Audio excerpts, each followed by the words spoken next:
এই, কেউ আছে অনলাইনে নেই কেন?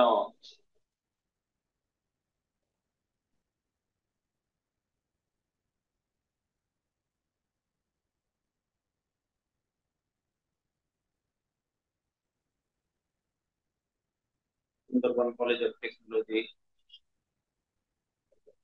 এর পক্ষ থেকে আজকের অনলাইন ক্লাস ধন্যবাদ। আমরা ইতিপূর্বে বেশ কয়েকটি ক্লাস নিয়েছি বিজনেস ইংলিশের উপরে, এবং আগেই বলেছি যে বিজনেস ইংলিশ এই সাবজেক্টটা তিনটি গ্রুপের পরীক্ষাটা অনুষ্ঠিত হবে 30 মার্কসের উপরে।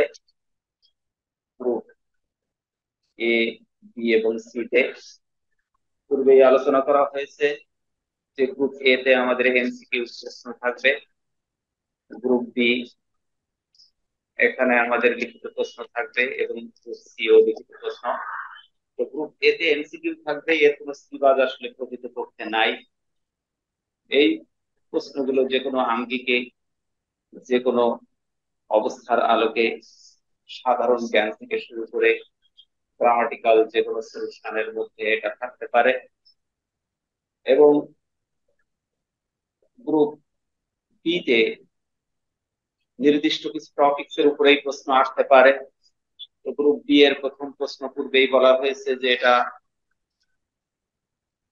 আমাদের ইডিয়াম ফেজ থেকে আসবে, এবং গ্রুপ বি এর যে দ্বিতীয় প্রশ্ন, এই দ্বিতীয় প্রশ্নটি থাকবে শর্ট কনভারসেশন অর্থাৎ ডায়ালগের উপরে। গ্রুপ বি এর তৃতীয় প্রশ্ন যেটা প্রশ্ন আকারে আসবে, এটা এই সিরিজের মধ্য থেকে যে কোনো আঙ্গিকে হতে পারে। এখানে আমাদের 4টা প্রশ্ন লিখতে হবে, 4টাই থাকবে। তো আমরা আজকের এই ক্লাসে গ্রুপ এ থেকে কিছু এমসিকিউ আমরা এখানে নিয়ে আসছি। এমসিকিউ এর উত্তর সহ অর্থাৎ অ্যান্সার সহ আমরা আপনাদের গ্রুপে এটা দিয়ে দেবো আজকে।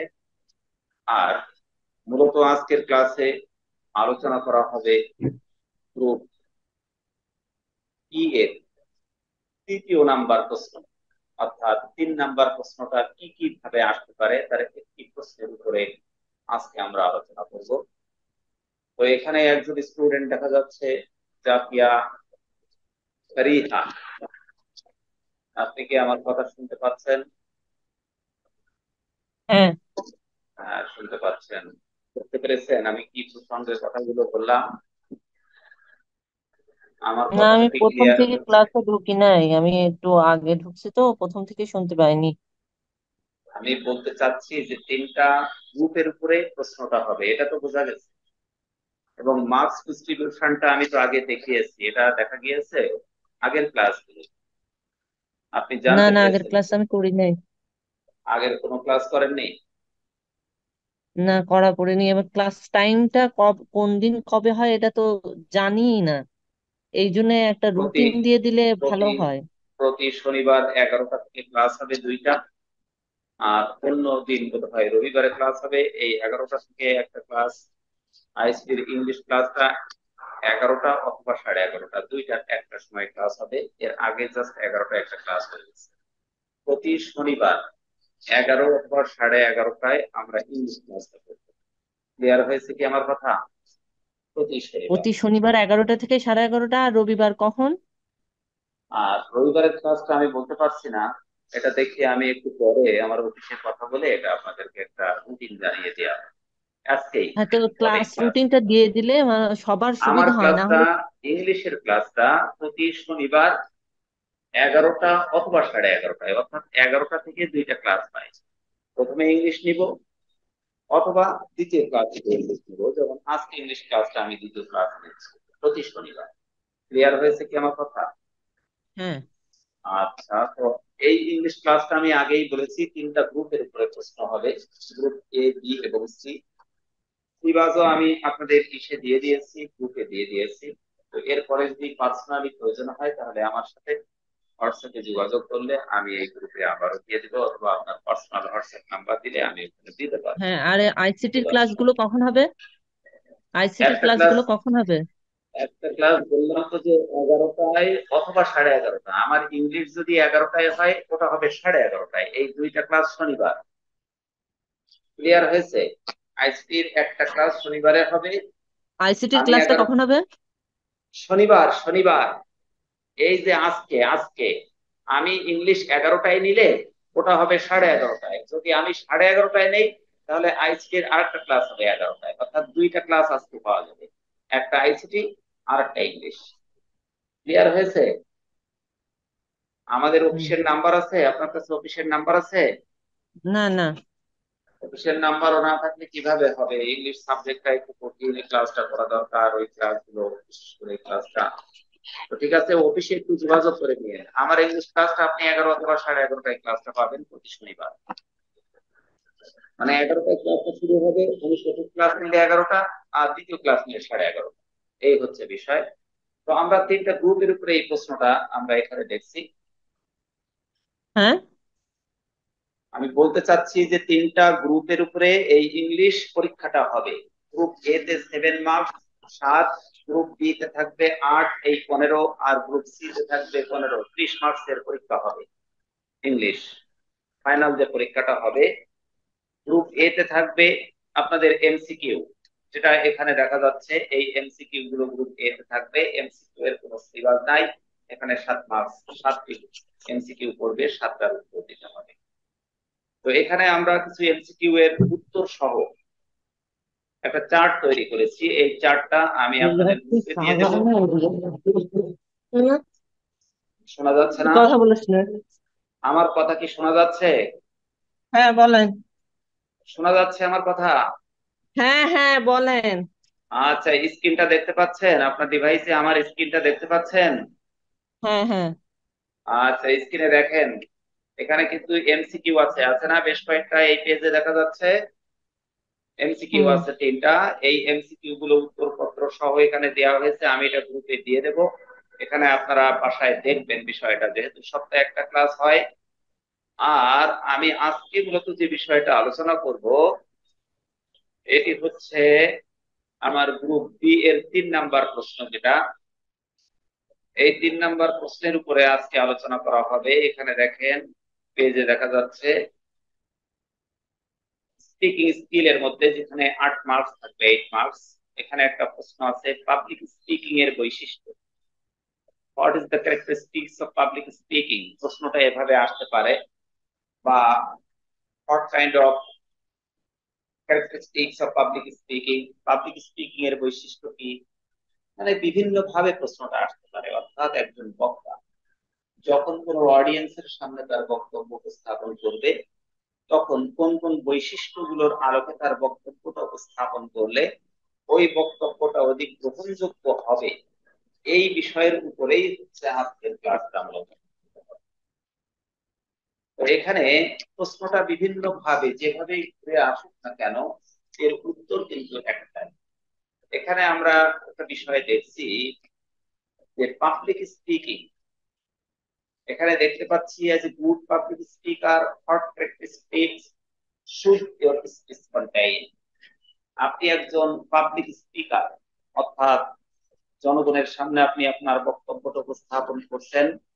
এই বক্তব্য দিতে যে আপনি কোন কোন বৈশিষ্ট্যগুলো আপনার বক্তব্যের ভিতরে ধারণ করবেন, সেই বিষয়টার উপরেই হচ্ছে আজকের এই আলোচনা। তো পাবলিক স্পিকিংটা কি? এখানে রেড সিগন্যাল দিয়ে কিন্তু লেখা হয়েছে যে পাবলিক স্পিকিংটা প্রকৃতপক্ষে কি জিনিস। Public speaking, public speaking can be terrifying. Public স্পিকিংটা প্রকৃতপক্ষে একটা ভীতিপ্রদ জিনিস হতে পারে। এখানে আমরা লিখছি যে অনেকে কথা বলতে পারে, সুন্দর করে গুছিয়ে কথা বলতে পারে, বাট অডিয়েন্সের সামনে যখন তাকে হাজির করা হয় তখন কিন্তু সে অনেকটা আনইজি ফিল করে। তো এই আনইজি ফিলটা যাতে না করে, এই জন্য কিছু বৈশিষ্ট্য নিজের ধারণ করে যদি আপনি আপনার বক্তব্যটা দিতে পারেন, তাহলে ওই বক্তব্যটা আপনার অডিয়েন্সটা গ্রহণ করবে সুন্দরভাবে। আর সেই বৈশিষ্ট্যগুলো কি কি, সে বিষয় নিয়েই হবে। তো এখানে আলোচনার প্রথমে পাবলিক স্পিকিংটা কি সেটা আমরা কথা বলবো। এখানে বলা হচ্ছে public speaking can be very fine. Public স্পিকিংটা অত্যন্ত বিধিপ্রদ একটা বিষয় হতে পারে, but when you care about your career progression, যখন আপনি আপনার যোগ্যতার উন্নয়ন সম্পর্কে আপনি সচেতন থাকবেন, you need to find a way to get your voice out. তখন ইউ নিড টু ফাইন্ড, তখন আপনার প্রয়োজন হবে খুঁজে বের করা একটা পথ, গেট ইউর ভয়েস আউট, যাতে করে আপনি আপনার ভয়েসটাকে সুন্দরভাবে প্রকাশ করতে পারেন। এই পথটা আপনার খুঁজে বের করতে হবে এই পাবলিক স্পিকিং করতে গেলে। এখন পাবলিক স্পিকিংটা কি বিষয় আসলে, কাকে আমরা পাবলিক স্পিকিং বলবো, তার উপরে এখানে একটা লেখা রয়েছে, the process of public speaking is how you can share your idea. Public স্পিকিংটা হচ্ছে প্রকৃতপক্ষে এমনই একটা বিষয় যা ইউ ক্যান শেয়ার, আপনি শেয়ার করবেন, ভাগাভাগি করবেন ইউর আইডিয়া, আপনার ধারণাকে with large number of people, অনেক মানুষের সামনে। Stand out from the corporate crowd, আপনি দাঁড়াবেন আপনার ওই সহযোগী ভিড়ের মধ্যে, and get visibility in your field, এবং আপনি আপনার দৃশ্যমান অবস্থাকে উৎসাহিত করবেন। এটাই হচ্ছে পাবলিক স্পিকিং। তাহলে পাবলিক স্পিকিংটা আমরা বুঝলাম যে এটা হচ্ছে একটা আপনার আইডিয়াকে ভাগাভাগি করে নেওয়ার একটা পদ্ধতি, একটা প্রক্রিয়া, একটা পথ। অর্থাৎ যে পথে, যে মত দিয়ে, যে পথ দিয়ে আপনি আপনার বক্তব্যকে অন্যের মাঝে ছড়িয়ে দেবেন, এটাই হচ্ছে পাবলিক স্পিকিং। তো আমাদের প্রশ্নে কিন্তু মনে রাখতে হবে মাত্র 2 মার্কস একটা প্রশ্নের উপরে। এই 2 মার্কসের প্রশ্ন যত ছোট করে লেখা যায় আমরা লিখবো, তবে মনে রাখতে হবে যে পরীক্ষাটা হবে কিন্তু 2 ঘন্টা। এই 2 ঘন্টার সময়টা এর মধ্যে আপনাকে ডিল করতে হবে, এবং সেই মানের আলোকে আপনার প্রশ্নটার উত্তর লিখতে হবে। আমি যে উত্তরপত্রটা এখানে সেট করেছি এই প্রশ্নের আলোকে, এই উত্তরপত্রটা এভাবে লিখলেই এনাফ, এর বাইরে খুব বেশি আসার প্রয়োজন হবে। তো আমরা এটা লিখতে যে এখান থেকে শুরু করব, the process of public speaking is how you can share your idea। যে পাবলিক স্পিকিংটা হচ্ছে এমনই একটা বিষয় যে ধারণাকে আপনি আপনার ধারণাকে কিভাবে অন্যের মাঝে ভাগাভাগি করে নিবেন, মানুষের সামনে দাঁড়িয়ে, অর্থাৎ ভিড়ের মধ্যে দাঁড়িয়ে আপনার অবস্থানকে আপনি শক্তভাবে ওই জায়গায় উপস্থাপন করবেন, ওই জায়গায় নিজেকে তুলে ধরবেন। এটাই হচ্ছে মূলত পাবলিক স্পিকিং। তো আমরা এই পাবলিক স্পিকিং এর মূল বিষয়ে এখন যাব। পাবলিক স্পিকিং এর মূল বিষয়টা হচ্ছে, আমাদের প্রশ্নের মূল বিষয়টা এখানে আছে যে here are 9 scientifically proven characteristics of effective public speakers that you should emulate to become an influent and inspiring leader। এখানে 9টা ক্যারেক্টারিস্টিক এর কথা বলা হয়েছে। আমাদের কিন্তু এই প্রশ্নের মূল বিষয় হচ্ছে এটা, উপরে যেগুলো কথা বলা হয়েছে এই কথাগুলো আপনি আপনার মতো করে উপস্থাপন করতে পারবেন। চাইলে আপনি আপনার বক্তব্য দিয়েই লিখতে পারবেন, কিন্তু এই যে 9টা বৈশিষ্ট্য, এই 9টা বৈশিষ্ট্য অর্থাৎ 9 ক্যারেক্টারিস্টিক, এটা কিন্তু পরিবর্তন করা যাবে না। এটা আপনার উত্তরপত্রের মধ্যে অবশ্যই সংযোজন করতে হবে। তো আমরা এখানে যারা 9 সায়েন্টিফিক্যালি প্রুভড ক্যারেক্টারিস্টিক, বিজ্ঞানের দৃষ্টিতে 9টা বৈশিষ্ট্য, কার্যকর 9টা বৈশিষ্ট্য একজন পাবলিক স্পিকারের দরকার, সেই 9টা বৈশিষ্ট্যের উপরে আজকের ক্লাসে আমরা কথা বলবো। তো এই 9টা বৈশিষ্ট্যের 1 নাম্বার হচ্ছে কনফিডেন্স। Number 1, confidence. আপনি যখন আপনার বক্তব্যটা উপস্থাপন করতে চাইবেন, তখন আপনার মধ্যে কনফিডেন্স থাকতে হবে, অর্থাৎ আত্মবিশ্বাস থাকতে হবে। আত্মবিশ্বাস যদি না থাকে, তাহলে কিন্তু আপনার বক্তব্য আপনি উপস্থাপন করতে ব্যর্থ হবেন। এই জন্য আপনি যখন কোনো বক্তব্য দিবেন কোনো অডিয়েন্সের সামনে, তখন মনে করতে হবে যে আমার বক্তব্যটা সঠিক, যথার্থ, কাঙ্ক্ষিত গ্রহণযোগ্য হচ্ছে।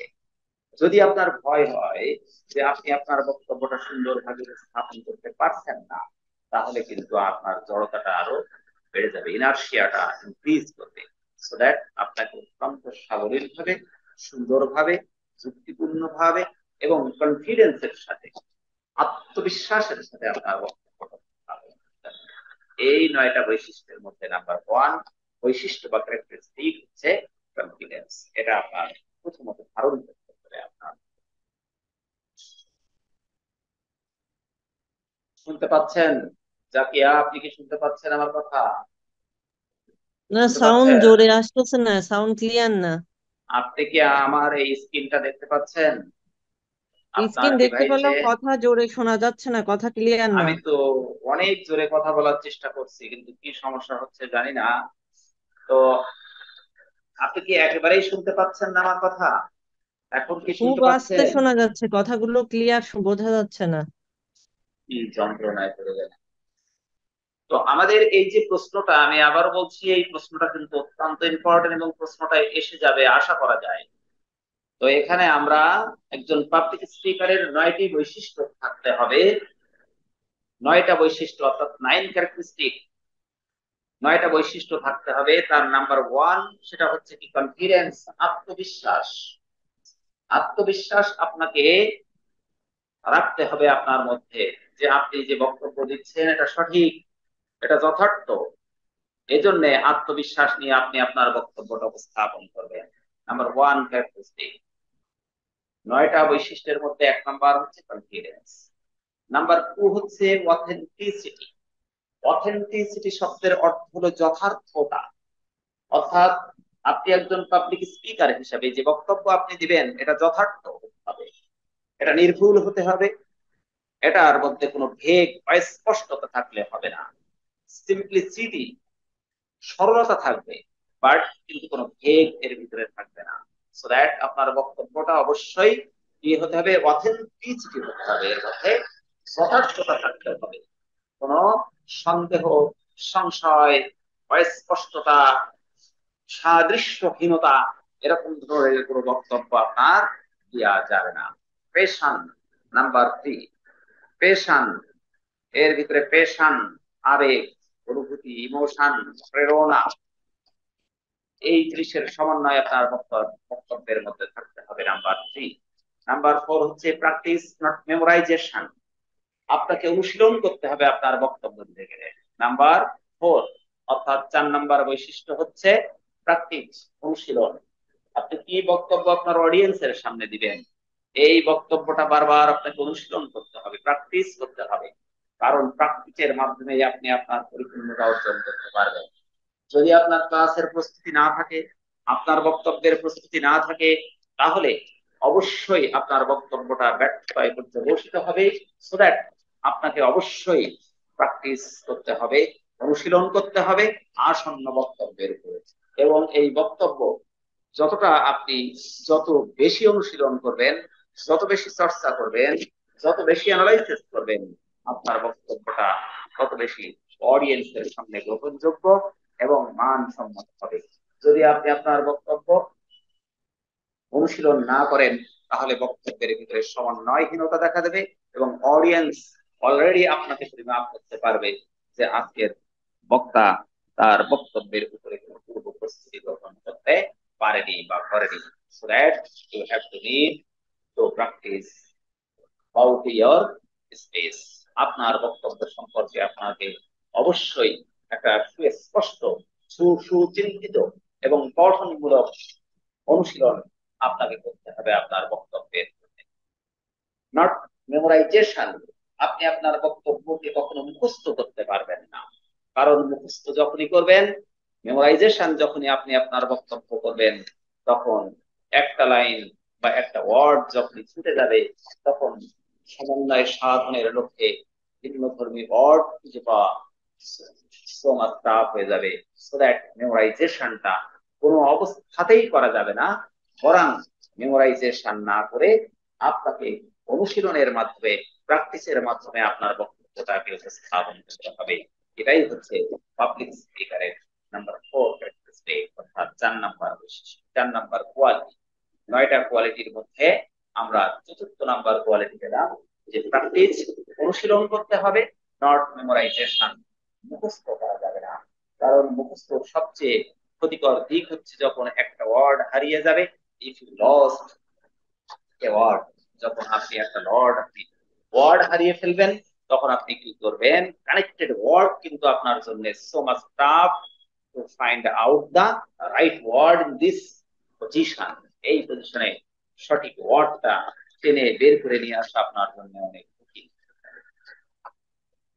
তো number 5 characteristic, speak in a natural voice. প্রত্যেক মানুষের, every man contain his own voice, প্রত্যেকটা মানুষ কন্টেইনস, সে কি করে, তার একটা নিজস্ব ভয়েস রয়েছে, তার একটা নিজস্ব স্বর রয়েছে, নিজস্ব একটা ভাষার চয়ন রয়েছে। এই ভাষাটাকে যদি আপনি তাৎক্ষণিকভাবে মডারেট করে অন্যকে অনুশীলন করতে চান, অন্যকে যদি আপনি রপ্ত করতে চান, এটা কিন্তু so much tough two, so much tough, এটা কি হয়ে যাবে, অত্যন্ত কঠিন হয়ে যাবে অন্যকে আপনার আলোচনা করা, অন্যকে পর্যালোচনা করা। সো দ্যাট আপনার যে ভয়েসটা স্রষ্টা আপনাকে দিয়েছে, যে স্বর আপনাকে দিয়েছে, যে প্রাকৃতিক স্বরের আপনি পেয়েছেন স্রষ্টার পক্ষ থেকে, ওই স্বর দিয়েই, ওই অনুভূতি দিয়ে, ওই চেতনা দিয়ে, ওই বক্তব্যের বিষয়গুলোকে ধারণ করতে হবে এমনি, তাহলেই আপনার বক্তব্য।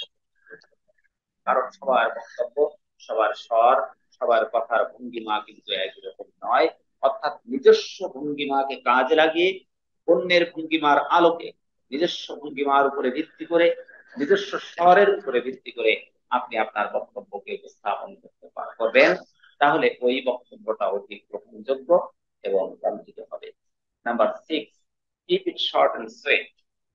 অনেকে বক্তব্য দিতে যেয়ে অনেক দীর্ঘায়িত করে ফেলে, অর্থাৎ একই কথা বারবার বলে, বারবার কিন্তু রিপিট করে একই কথা। যখন বারবার রিপিট করা হয় তখন অডিয়েন্স অধৈর্য হয়ে যায়, অডিয়েন্সের ভিতরে তখন ধৈর্যচ্যুত ঘটে। সো দ্যাট আপনি আপনার বক্তব্য কি করবেন, কিপ ইট শর্ট, সংক্ষিপ্ত করবেন, এন্ড সুইট, এবং অত্যন্ত মিষ্টি ভাষা আপনার বক্তব্যটা উপস্থাপন করতে হবে। মিষ্টি ভাষায় উপস্থাপন করতে হবে, কাঙ্ক্ষিত ভাষায় উপস্থাপন করতে হবে। দেখেন, একই বক্তব্য, একই বিষয়ের, একই সাবজেক্টের উপর একাধিক বক্তা একই বক্তব্য উপস্থাপন করে, বাট অ্যাপ্রোচিং পাওয়ারের কারণে, অর্থাৎ বক্তব্যটাকে মডারেট করার কারণে, একজনের বক্তব্য গ্রহণযোগ্য বলে বিবেচিত হয়, অন্যজনের বক্তব্য সেটা গ্রহণযোগ্য নাও হতে পারে, যদিও বিষয় এক। এজন্য আপনি আপনার বক্তব্যটাকে উপস্থাপন করতে যে যেমনটি না সংক্ষিপ্ত করবেন, সাথে সাথে শুধু সংক্ষিপ্ত নয়, এটা সুইট, অর্থাৎ অত্যন্ত মিষ্টি, সুমধুর হবে বক্তব্যটা, অধিক কাঙ্ক্ষিত, মার্জিত, সংক্ষিপ্ত এবং প্রফল, ফলপ্রসূ বক্তব্য আপনাকে উপস্থাপন করতে হবে। তাহলে 9 ক্যারেক্টারিস্টিক এর মধ্যে আমরা কি পেলাম, 6টি বৈশিষ্ট্য আমরা এখানে আলোচনা করেছি এ পর্যন্ত। এখন আমরা নাম্বার 7 বৈশিষ্ট্য আমরা দেখব, কানেক্ট উইথ ইউর অডিয়েন্স। আপনি আপনার বক্তব্য দিচ্ছেন, একাধারে দিয়েই যাচ্ছেন, বাট আপনার অডিয়েন্সের সাথে কোনো সম্পৃক্ততা নেই, কোনো সংযুক্তি নেই, অর্থাৎ অডিয়েন্স তাদের মতো খেলছে, আপনি আপনার মতো আপনার বক্তব্য উপস্থাপন করছেন। সো এই বক্তব্য আদৌ গ্রহণযোগ্য বলে বিবেচিত হবে না।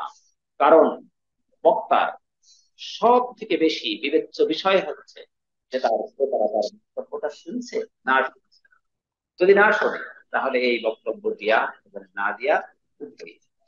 তো আপনার বক্তব্যটা আপনার অডিয়েন্সের সাথে, অডিয়েন্স হওয়ার যোগ্য করে উপস্থাপন করতে হবে। হওয়ার অযোগ্য বক্তব্য দিয়ে কোনো লাভ হবে না। সো দ্যাট আপনার বক্তব্য আপনি আপনার অডিয়েন্সের মাধ্যমে, অডিয়েন্সের সাথে সম্পৃক্ততার মধ্য দিয়েই উপস্থাপন করবেন। অডিয়েন্স যে বক্তব্য চায় সেই বক্তব্য আপনি, যে ভাষা চায় সে ভাষা আপনাকে ব্যবহার করতে হবে, যে স্বর চায় সেই স্বর আপনাকে ব্যবহার করার চেষ্টা করতে হবে, যে সময় চায় ওই সময়টাকে প্রিফার করতে হবে। তাহলে আপনার অডিয়েন্স ধৈর্যের সাথে আপনার বক্তব্যটাকে অনুশীলন করার চেষ্টা করবে। তো এখানে আমরা নাম্বার 8 অর্থাৎ রিপিটেশন, অর্থাৎ আপনার সব শ্রোতা কিন্তু, রিপিটেশন শব্দের অর্থ হলো পুনরাবৃত্তি, পুনরাবৃত্তি, রিপিটেশন, আপনার রিপিট করতে হবে। সব বক্তব্য সব শ্রোতা একই সময়ে বুঝতে পারবে না, এটা একটা অসম্ভব ব্যাপার। সঙ্গত কারণেই আপনার বক্তব্যটা কিছু কিছু বিষয় আপনাকে রিপিট করতে হবে, অথবা অডিয়েন্স যে বিষয়টি রিপিট করতে চায়, রিপিট করাতে চায়, পুনরায় শুনতে চায়, সেই বিষয়টাকে আপনাকে রিপিট করতে হবে, পুনরাবৃত্তি করতে হবে, পুনরালোচনা করতে হবে। এই বিষয় অথবা আপনার দৃষ্টিতে যে বিষয়গুলো কঠিন, যে বিষয়গুলো বুঝা শ্রোতার পক্ষে বেশ কিছুটা কষ্টসাধ্য, এই বিষয়গুলোকে আপনার অবশ্যই রিপিট করতে হবে। তো এই রিপিটটা করার পরে আপনাকে আপনি আপনার বক্তব্যটাকে সুন্দরভাবে উপস্থাপন করতে পারবেন। তাহলে না শ্রোতা, অর্থাৎ দর্শক এবং শ্রোতা আপনার বক্তব্যটাকে সাদরে গ্রহণ করবে। Number 9, conclusion. বক্তব্য অনেক দিলে কনক্লুশন ছাড়া আপনি ছেড়ে চলে আসবেন, তাহলে এই বক্তব্যটা লেস হয়ে যাবে। সঙ্গত কারণে প্রথম বক্তব্যের জন্য আপনার টোটাল আলোচনার সমাপ্তিপূর্ণ, অর্থাৎ শেষ আলোচনা কয়েক লাইনের মধ্যে বা কয়েকটি বাক্যের মধ্যে আপনার অডিয়েন্সকে বুঝিয়ে দিতে হবে যে আজকের আমরা এই বিষয়ের উপরে এই আলোচনাটা করেছি এবং এই আলোচনার মধ্যে এই বিষয়গুলো সম্পৃক্ত করা হয়েছে। এই কনক্লুশনটা যেমন অত্যন্ত গ্রহণযোগ্য হতে হবে, যাতে করে টোটাল বক্তব্যের একটা চিত্র এই ছোট্ট কয় লাইনের মধ্যে ফুটে ওঠে। তাহলে আপনি আপনার বক্তব্যটা সুন্দরভাবে আপনার অডিয়েন্সকে বুঝতে পারবেন। তো আমরা এখানে আজকে ক্লাসে আলোচনা করলাম যে একজন পাবলিক স্পিকারের কয়টা বৈশিষ্ট্য থাকা দরকার এবং কয়টি বৈশিষ্ট্য থাকলে পাবলিক স্পিকার তার বক্তব্যটাকে সুন্দরভাবে উপস্থাপন করতে পারবে। এই বিষয়ের উপরে আজকে আমরা কথা বলেছি। এটা গ্রুপ বি এর 3 নাম্বার প্রশ্নে থাকার সম্ভাবনা বেশি, 2 অথবা 3 নাম্বার প্রশ্নের মধ্যে এটা আসতে পারে। যেহেতু গ্রুপ ডি তে প্রথম প্রশ্ন থাকবে ইডিয়াম ফ্রেজ, দ্বিতীয় প্রশ্ন থাকতে পারে ডায়ালগ শর্ট স্পিকিং, এবং তৃতীয় চতুর্থ নাম্বার প্রশ্ন এভাবে প্রশ্ন আকারে আসবে, যার উত্তরগুলো লিখব। এই তৃতীয় প্রশ্নের একটা প্রশ্ন আমরা আজকে রিড করলাম। অনুরূপ আরো কিছু প্রশ্ন আমরা আগামী ক্লাসে এখানে তুলে ধরার চেষ্টা করব, এবং আপনাদের পরীক্ষার আগেই ভাবছি যে আগামী ক্লাসের আগে একটা সংক্ষিপ্ত সাজেশন আপনাদেরকে দিতে পারি কিনা, এবং সাজেশনের আলোকেই আপনাদের ক্লাসগুলো, আগামী যে ক্লাসগুলো আছে সেই ক্লাসগুলো আমি নেওয়ার চেষ্টা করব। আজকে এই অনলাইন ক্লাসে যে বক্তব্য উপস্থাপন করা হলো, কিন্তু ক্লাসটা আমরা সেখানে করতে আলোচনা করলাম, এই ক্লাসের মধ্যে কারো যদি কোনো প্রশ্ন থাকে তাহলে গ্রুপে লিখে জানাতে পারবেন, অথবা একজন ক্লাস যারা আছেন দেখছি একজনকে ক্লাসে দেখা যাচ্ছে, আপনি আপনার প্রশ্ন জিজ্ঞাসা করতে পারেন, তাহলে সরাসরি এখানে লাইভে উত্তর দেওয়া। আর যদি সেটা সম্ভব না হয় গ্রুপে লিখে আমাকে জানাতে হবে, আমি সেখানে পার্টিসিপেট করবো এবং এই ক্লাসটা পিডিএফ করে করে আপনার দিয়ে দেবো। ঠিক আছে, ধন্যবাদ। বলেন আপনার বলার আছে কিনা? জাকিয়া ফারিহা, কোনো বক্তব্য আছে? হ্যালো। না, আর এই যে কথাগুলো শোনা যাচ্ছে না, খুব আস্তে শোনা যাচ্ছে। এইটা আপনার স্যারের নাম্বার আছে? ওই যে এমডি স্যারের নাম্বার আছে আপনার কাছে? না না, এটা মনে হয় যে মানে মাইকে দিয়ে কথা বললে একটু জোরে শোনা যেত, ছোট মাইক গুলো। ও আচ্ছা, বুঝতে পারছি, মাইকে দিলে ভালো হয় না? এই হ্যাঁ, তো আর ছোট এক ওই যে ঝামেলা। বুঝতে পারছি। ছোট যে আজকে জামা শার্টে যে মাইক গুলো ছোট থাকে, বুঝতে পারছি। ওইগুলোতে দিয়ে কথা বললে শোনা যাবে, না হলে শোনা যাচ্ছে না। আচ্ছা আচ্ছা, তাহলে আমরা দেখি পরবর্তী ক্লাস, এটা তো ল্যাপটপে ক্লাস করলাম সরাসরি, তো আমার কথা মোটেও শুনতে পাননি আপনি? ক্লাসটা কি মোটামুটি বুঝতে খুব পেরেছেন আস্তে কিছু আস্তে, শুনে? কথা ক্লিয়ার বোঝা যায়নি। আচ্ছা, তো এই যে প্রশ্নটা সামনে দেখছেন, যে প্রশ্নটার উপরে আলোচনা করলাম, এটা অত্যন্ত ইম্পর্টেন্ট গ্রুপের একটা প্রশ্ন, অনুরূপ প্রশ্ন আসবে। আমি আগামীতে সাজেশনটা ইনশাল্লাহ দেওয়ার চেষ্টা করবো, এবং ওই আলোকে পরবর্তী ক্লাস হয়েছে। আজকের যে ক্লাসটা যেটা দেখছেন আপনার স্ক্রিনে, এখানে আপনার কিছু জানা আছে? না। আপনি কি বুঝতে পেরেছেন ক্লাস? হ্যাঁ, এটা তো একটা দেখা যাচ্ছে। মানে কি আপনি বলেন তো দেখি, ক্লাসে আছেন যেহেতু। পাবলিক স্পিকিং এর ওই ক্যারেক্টারিস্টিক্স গুলো দেখা যাচ্ছে না এখানে, 9টা। স্পিকিং না, স্পিকার। আমার কথা বোঝা যাচ্ছে? হুম।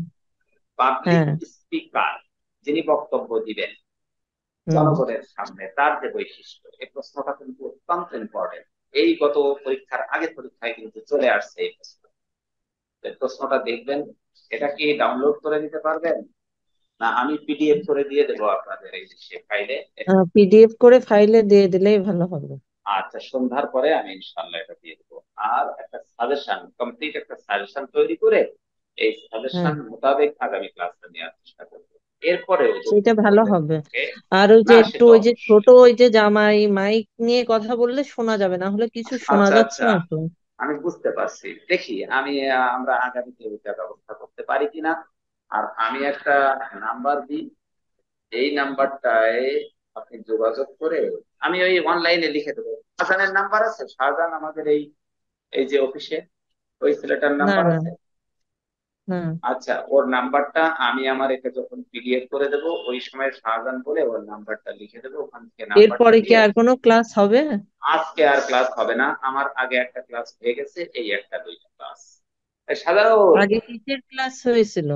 তোমাদের আইসিটির ক্লাস কখন আর কি বারে ক্লাস হয় সাধারণ? আসো তুমি। আইসিটির আর একটা ক্লাস হলো জাস্ট 11টায়, 11টায় একটা ক্লাস হলো আজকে। ওটা দেখেন তো স্যার, পিডিএফ করে দেয় কিনা আমি জানি না। আর আমার ক্লাসটা সন্ধ্যার পরে পিডিএফ করে দেবে, ঠিক আছে? আমি সাজানকে বলে দিচ্ছি ক্লাস রুটিনটা আচ্ছা, দিয়ে দেবে। ক্লাসগুলো কি রেকর্ডিং থাকবে না? হ্যাঁ হ্যাঁ, রেকর্ডিং তো অবশ্যই, আমার এই ক্লাস শোনা যাবে, আপনি ডাউনলোড করে এই ক্লাসটা শুনতে পাবেন। না না, আমি যে ওইটাই, ক্লাসটা ওইটা নিলাম, যে হ্যাঁ হ্যাঁ, শুনবো। সব আর রেকর্ডিং থাকবে, না, সব রেকর্ডিং আইসিটির ক্লাস থাকবে। যেটা হয়ে গেছে ওইটা ওটাও শোনা যাবে, হ্যাঁ ভিডিও ওটাও কই শোনা যাবে। পাবো? ওই এর মধ্যে গ্রুপে আছে, দেখেন গ্রুপে আছে, গ্রুপে দিয়ে দেবে গ্রুপে একটু তো পরেই। এক্ষুনি না, একটু পরে দিয়ে দেবে। এই যে এটা একটু সংযোজন বিভাজন আছে তো, হয়তো আজকে বিকালের দিকে দিয়ে দেবে। না না, আপনি এটা আমার কি সাথে ওই যে কথা বলেন। হোয়াটসঅ্যাপ গ্রুপে দিবে নাকি ফেসবুক গ্রুপে? ফেসবুক গ্রুপে দেবে, ফেসবুক।